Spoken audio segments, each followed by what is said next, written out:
Bismillahirrahmanirrahim. Assalamualaikum warahmatullahi wabarakatuh.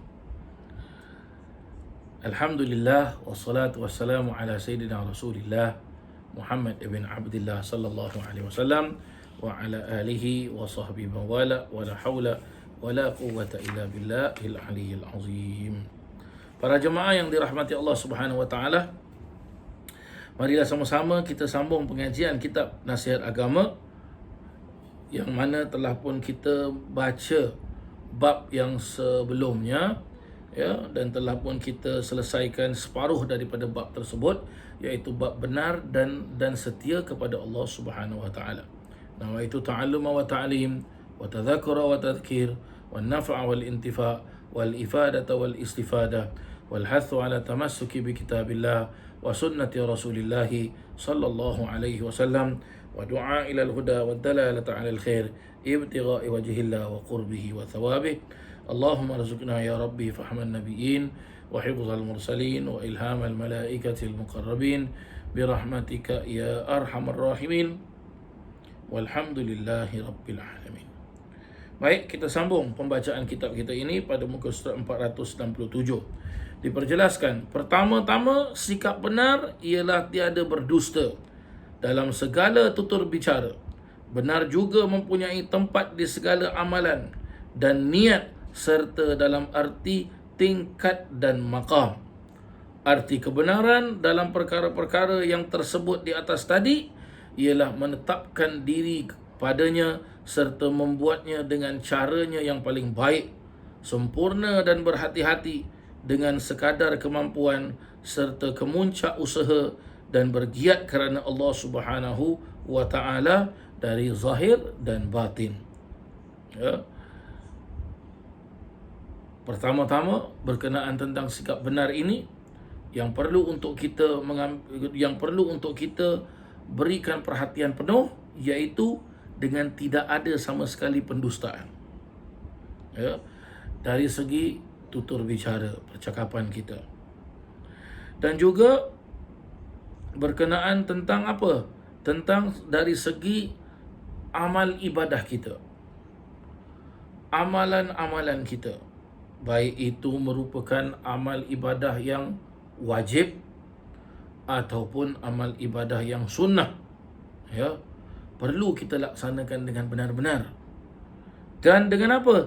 Dengan niat yang sadiqah, niat yang betul. Ya, kita telah bahas bab niat ini. Ya, lama sudah kita dah bahas bab niat.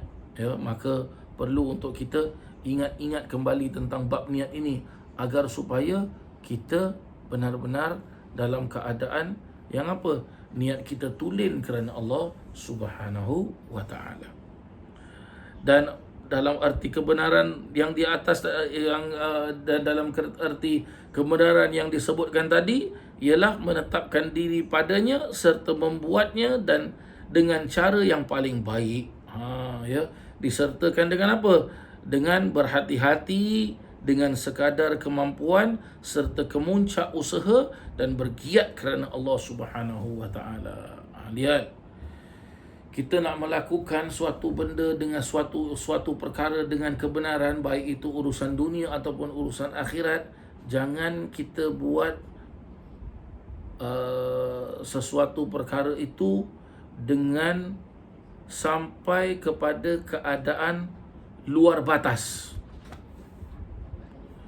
Luar batas ini maksudnya apa? Katakan kemampuan kita ini hanya sampai 10. Jadi janganlah kita apa? Janganlah kita tak apalah saya nak buat sampai 100. Tapi akhirnya bagaimana? Buatnya sampai 100 bukan tak bagus, tapi akhirnya cuma mampu buat satu kali saja. Kita mahu buatnya bagaimana? Walaupun sedikit, walaupun 10. Besok kita tingkatkan, besok 12. Besok 13. Besok 20. Besok 30. 40. Hakata begitu, sedikit demi sedikit, sedikit demi sedikit. Jangan langsung kita cuba sedaya upaya. Akhirnya apa? Inna lillahi wa inna ilaihi raji'un.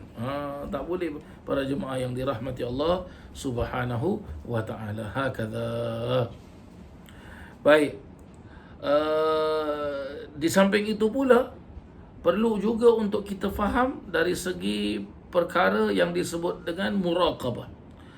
Al-Habib Abdullah bin Alawi bin Muhammad Al-Haddad memperjelaskan di dalam bab ini, beliau sentuh sikit tentang bab muraqabah.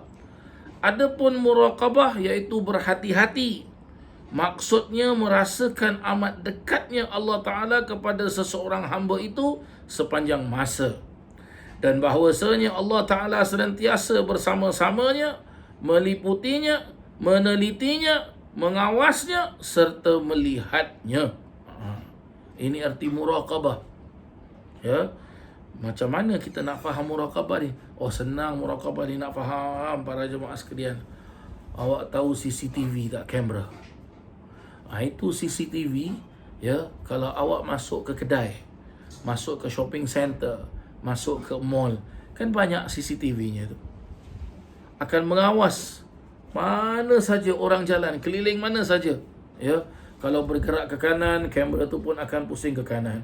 Kalau gerak ke kiri, kamera tu pun akan pusing ke kiri. Kalau dia jalannya cepat, maka kameranya pun akan zoom. Kalau dia jalan ke belakang, kameranya akan pusing. Ini maksudnya apa? Muraqabah. Satu saja yang saya boleh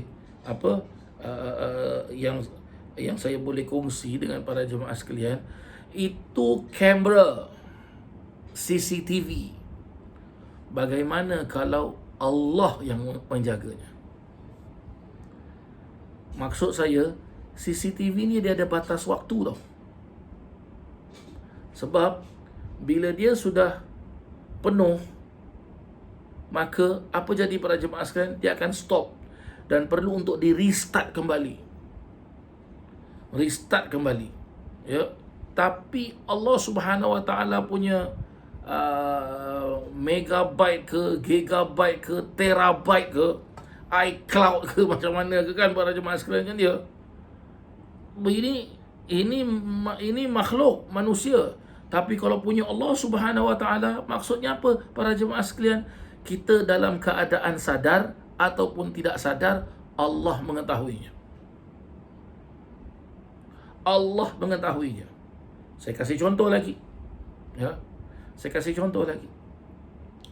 Sekarang para jemaah sedang mengikuti kuliah saya ini, ya. Mungkin saya di dalam hati ada berkata-kata, ini sikit ke banyak orang tengok aku punya kuliah ni? Orang suka ke tak suka ke dengarkan aku punya kuliah ni? Agak-agak para jemaah tahu tak? Para jemaah tak tahu, tapi Allah tahu. Ini nama dia muraqabah. Maka tak boleh sembunyi para jemaah sekalian. Apa saja kita buat, dari segi zahir, dari segi batin, apa saja kita buat. Tetapi kenapa kadang-kadang manusia itu lupa? Sebab manusia itu terbawa-bawa dengan apa? Dengan hawa nafsu, gangguan bisikan syaitan laknatullah. Akhirnya manusia itu pun apa? Terbuai-buai dengan apa? Kedustaan. Terbuai-buai dengan kejahatan, terbuai-buai dengan kezaliman, terbuai-buai dengan segala perkara yang Allah Ta'ala tuntut, dia tinggalkan. Masuklah manusia itu dalam satu kelompok, yang mana kelompok tersebut kelompok maksiat. Dan bila sudah masuk dalam kelompok maksiat, mana pergi? Kalau dia tidak sempat bertaubat kepada Allah Ta'ala, maka dia akan pergi ke kawasan yang disebutkan dengan an-nar, nerakanya Allah Subhanahu Wa Ta'ala. Hakadha, ya. Firman Allah Subhanahu Wa Ta'ala, wa kana Allahu ala kulli syai'in raqiba. Tu dia. Raqiba, tu dia. Dan Tuhan itu adalah penjaga segala sesuatu. Ar-Raqib, tu dia. Ingat para jemaah sekalian, Allah Subhanahu Wa Ta'ala Maha penjaga dari segala sesuatu. Buatlah kamu manusia, apa yang kamu nak buat, cubalah kamu buat, laksanakanlah. Dari segi apa saja perkara yang mampu kamu laksanakan, dari segi perkara yang baik, perkara yang tidak baik, Allah mengawasi kamu. Allah mengawasi kita semua. Setiap gerak-gerik kita diawasi oleh Allah Subhanahu wa ta'ala. Hakadha. Firman Allah Ta'ala lagi di dalam surah Taha, innani ma'akuma asma'u wa ara, katanya. Sesungguhnya aku bersama kamu berdua, aku mendengar. Asma' kata Allah Ta'ala. Wa ara, dan aku maha melihat. Ya. Kita, pendengaran kita ni terbatas. Kadang-kadang kita sedang Kita sedang reply message. Orang panggil kita, kita dengar, tapi kita tak dapat nak jawab. Sebab apa? Sedang tumpukan perhatian kepada message. Orang telefon, hello, apa khabar? Baik saya. Sini orang cakap, gini. Kita pun mana yang kita boleh dengar para jemaah sekalian? Ya. Mana satu yang kita berikan perhatian, telefon ke ataupun orang yang cakap dengan kita? Tapi Allah asma', kata Allah Ta'ala, aku maha mendengar. Wa ara, dan maha melihat. Tak dapat untuk kita sembunyi kepada Allah Subhanahu wa Ta'ala. Hakadha. Ya. Dan firman Allah Subhanahu wa Ta'ala lagi, walaqad khalaqnal insan wa na'lamu ma tuwaswisu bihi nafsuh wa nahnu aqrabu ilaihi min hablil warid. Tengok ni para jemaah sekalian. Wa nahnu aqrabu min hablil warid. Baik para jemaah sekalian. Firman Allah Subhanahu wa Ta'ala ini dalam surah Qaf. Ya, dalam surah apa? Dalam surah Qaf. Ya, yang mana Allah Subhanahu wa Ta'ala memperjelaskan, walaqad khalaqnal insan. Dan adapun ataupun sungguhnya kami telah menciptakan manusia. Ya. Wa na'lamu ma tuwaswisu bihi nafsuh, dan kami mengetahui apa yang telah dibisikkan oleh hatinya. Wa nahnu aqrabu ilaihi min hablil warid, dan kami lebih dekat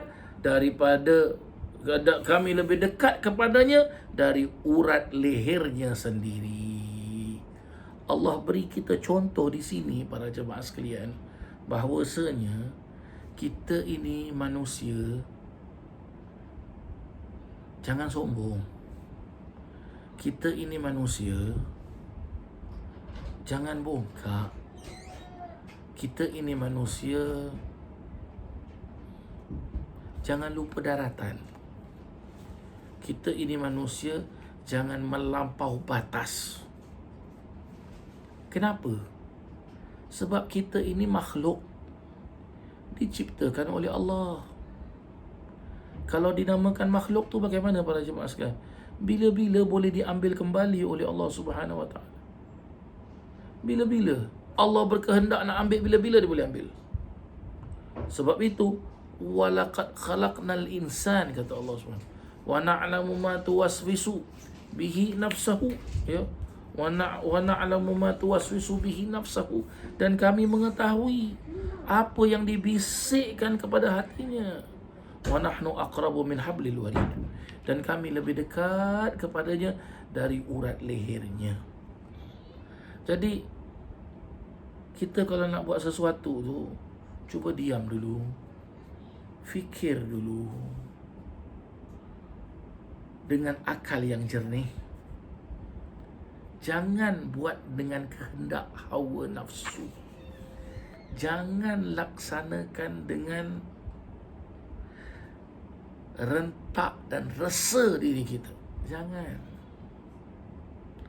Setiap perbuatan kita itu diketahui oleh Allah Ta'ala. Kita nak lari mana? Kadang-kadang itulah dia manusia. Kalau sudah digoda oleh hawa nafsu, termakan dengan bisikan syaitan, hilang sudah. Apa? Allahnya hilang, imannya hilang, rosak segala-galanya. Moga-moga Allah Subhanahu wa Ta'ala menyelamatkan kita, dan moga-moga Allah Subhanahu wa Ta'ala ampunkan dosa kita, dan moga-moga Allah Subhanahu wa Ta'ala merahmati kita. Amin. Allahumma amin. Wa sallallahu ala sayyidina Muhammadin wa ala alihi wa sahbihi wasallam, walhamdulillahi rabbil alamin. Wassalamualaikum warahmatullahi wabarakatuh.